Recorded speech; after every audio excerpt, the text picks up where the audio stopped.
అల్లర్లు జరిగిన పల్నాడుపై EC special focus పెట్టింది. ప్రత్యేకంగా అక్కడికి వెళ్లారు రాష్ట్ర ఎన్నికల ప్రధాన అధికారి డీజీపీ హరీష్ గుప్తాతో కలిసి సీఈఓ అక్కడ పర్యటిస్తున్నారు.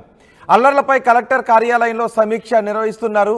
జిల్లాలో పరిస్థితిపై కలెక్టర్ బాలాజీరావు పోలీస్ అధికారులతో వివరణ తీసుకున్నారు.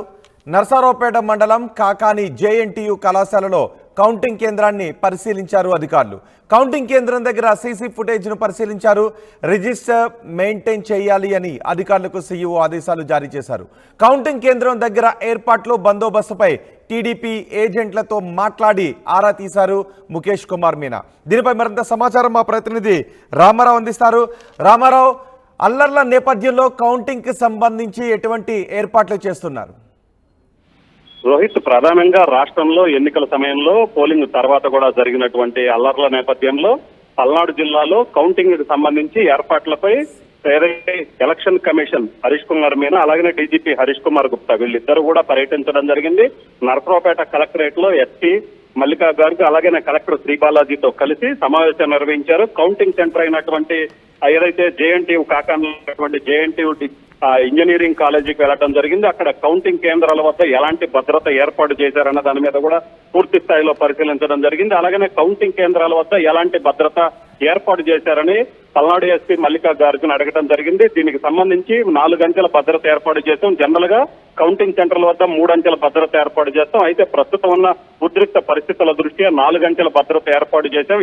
పూర్తిగా కంప్లీట్ గా సీసీ కెమెరా సర్వేలెన్స్ లో కౌంటింగ్ కేంద్రం ఉంటుంది. కౌంటింగ్ కేంద్రంలోకి వచ్చేటువంటి ప్రతి ఒక్కళ్ళకు కూడా పాస్ ఉంటేనే లోపలికి ఎలా చేస్తున్నామని కూడా చెప్పడం జరిగింది. అలాగే డీజీపీతో మాట్లాడటం జరిగింది. ఎక్కడ భద్రత సంబంధించి చూసుకున్నట్లయితే నరసరావుపేటలో అల్లర్లు జరిగిన నేపథ్యం ఏదైతే నరసరావుపేటలోనే టీడీపీ వైసీపీ వర్గీయులు కొట్టుకోవడం ఇప్పటికీ కూడా 144 సెక్షన్ నేపథ్యంలో కౌంటింగ్ కేంద్రం వద్ద ఎలాంటి అల్లర్లు జరగకుండా ఎలాంటి ఏర్పాట్లు చేశారని కూడా ప్రశ్నించడం జరిగింది.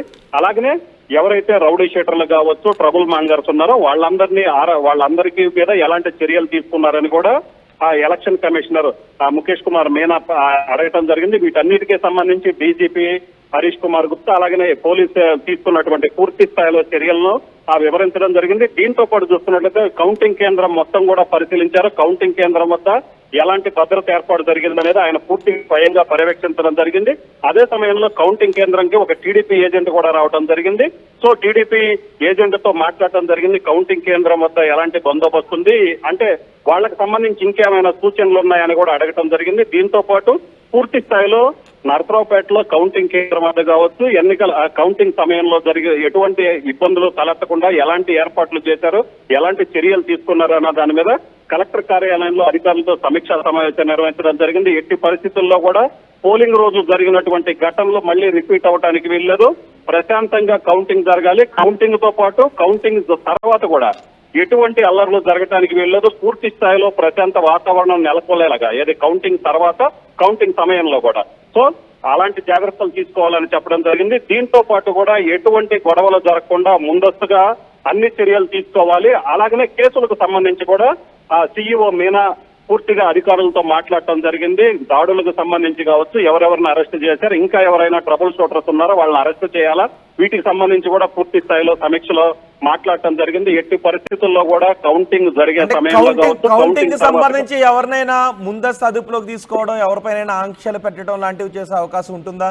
ఎందుకంటే పోలింగ్ రోజు సుమారు 9 నుంచి 10 చోట్ల ఈవీఎంలను పగలగొట్టారు అని ఎన్నికల అధికారులు చెప్పిన నేపథ్యంలో ఇప్పుడు కౌంటింగ్ లో అలాంటి ఘటనలు రోహిత్ ఖచ్చితంగా ఈ రోజు డీజీపీ హరీష్ కుమార్ గుప్తా కావచ్చు, ఎలక్షన్ కమిషనర్ మీనా కావచ్చు, వీళ్ళు ప్రధానంగా కాన్సన్ట్రేషన్ చేసింది కూడా దీని మీదనే. ఎట్లాంటి చర్యలు చేపట్టాలి, అలాగనే ఎటువంటి గొడవలు జరగకుండా ఎలాంటి చర్యలు తీసుకున్నారు, ఈ రెండింటికి సంబంధించి కౌంటింగ్ కేంద్రాల వద్ద భద్రత, అలాగనే కౌంటింగ్ పూర్తయిన తర్వాత ఎలాంటి చర్యలు తీసుకోవాలి. సో ఈ రెండింటి మీదనే ప్రధానంగా కలెక్టరేట్ లో రివ్యూ మీటింగ్ పెట్టడం జరిగింది. వీటన్నిటికి సంబంధించి అధికారులకు కూడా క్లియర్ గా స్పష్టమైన ఆదేశాలు ఇచ్చారు. ఎటువంటి పరిస్థితుల్లో కూడా కౌంటింగ్ కేంద్రం వద్ద చిన్న గొడవ కూడా జరగడానికి వీల్లేదు. జరిగినట్లయితే దానికి పూర్తి రెస్పాన్సిబిలిటీ మీరే తీసుకోవాలి. ఇప్పటికే సెంట్రల్ ఎలక్షన్ కమిషన్ అనేది పూర్తి స్థాయిలో ఎన్నికల పోలింగ్ సమయం కావచ్చు, పోలింగ్ తర్వాత కూడా వైఫల్యం చెందాం. ఈసారి అలాంటి పరిస్థితి రిపీట్ అవడానికి వీల్లేదని ఆయన క్లియర్ గా ఆదేశాలు జారీ చేయడం జరిగింది. దీంతో పాటు డీజీపీ కూడా క్లియర్ గా చెప్పారు, మళ్ళీ పల్నాడు జిల్లాలో అల్లర్లు జరగడానికి వీల్లేదు, ఒక్క చిన్న గొడవ కూడా జరగకుండా ఎవరైతే గొడవలకు పాల్పడే వాళ్ళు ఉన్నారో వాళ్ళందరినీ అరెస్ట్ చేయాలి, అదుపులోకి తీసుకోవాలి, బైండ్ ఓవర్ కేసులు నమోదు చేయాలని చెప్పడం జరిగింది. ఇప్పటికే దీనికి సంబంధించి పల్నాడు గొడవలకు సంబంధించి అన్ని చర్యలు తీసుకున్నాము, అందరినీ చాలా మందిని అరెస్ట్ చేసి ఐడెంటిఫై చేయడం జరిగింది, బైండ్ ఓవర్ కేసులు కూడా నమోదు చేశామని చెప్పడం జరిగింది. రోహిత్. రైట్ రామారావు, అల్లర్లు జరిగిన పల్నాడుపై ఈసీ స్పెషల్ ఫోకస్ పెట్టింది. ప్రత్యేకంగా అక్కడికి వెళ్లారు రాష్ట్ర ఎన్నికల ప్రధానాధికారి డీజీపీ హరీష్ గుప్తాతో కలిసి సీఈఓ పల్నాడు జిల్లాలో పర్యటించారు. అల్లర్లపై కలెక్టర్ కార్యాలయంలో సమీక్ష నిర్వహించారు. జిల్లాలో పరిస్థితిపై కలెక్టర్ బాలాజీరావు, ఎస్పీ మల్లికా నుంచి వివరణ తీసుకున్నారు.